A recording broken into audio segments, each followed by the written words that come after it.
I'm Michael, your host, and we're talking to Michael Hyatt because he'll be interviewed for the Proactive Magazine number 7. You're the busy CEO of a big publishing company. How come you have time for blogging and tweeting and everything?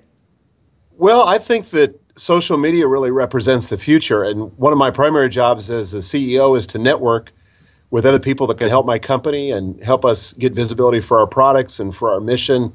And I found that social networking and particularly blogging is a fantastic way to do that. Plus, it just helps me kind of sort through my own thinking. I don't think it takes that much time, really. I mean, if you just take Twitter in, and I've run the numbers on this, in fact, on my blog at michaelhyatt.com, and basically I spend 20 or 30 minutes a day, usually in the morning. I don't think you can find time for it if you see it as an additional task, but if you see it as integral to what you're supposed to be doing in your job, like for me as a CEO, getting visibility for my company and networking, then it's easy to make time for it. Can you name some at least 3 key factors that helped you achieve your success? One is, I think, just being humble and trying to learn from other people. I think in addition to some early success, I also experienced some stupendous failures, which kept me humble along the way. I tell people I basically failed my way forward. Also, responsiveness is something that can really separate you from everybody else in today's culture. I was counting on you saying the responsiveness. This is the advice that you wrote on you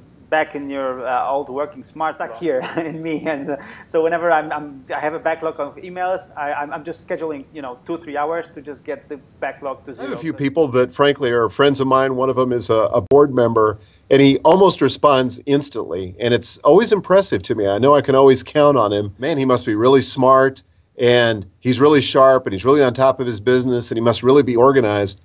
And all that we kind of surmise from somebody being so responsive.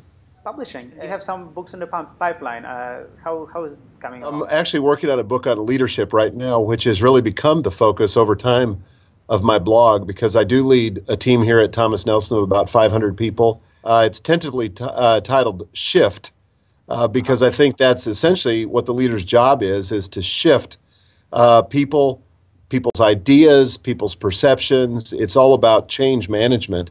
How do you combine personal life with your busy business life? And you have 5 daughters, you have a wife. I know from your reading from your blog that they're very important to you. So how do you make these things connect? I give hard boundaries to myself, and for years now I've made a rule where I finish the workday, my work, at 6 o'clock in the evening, and I leave because I want to have dinner with my family, and I want to spend the evening with my family. Health. Now, yeah, you mentioned health. I mean, you're a runner. Actually, I started walking.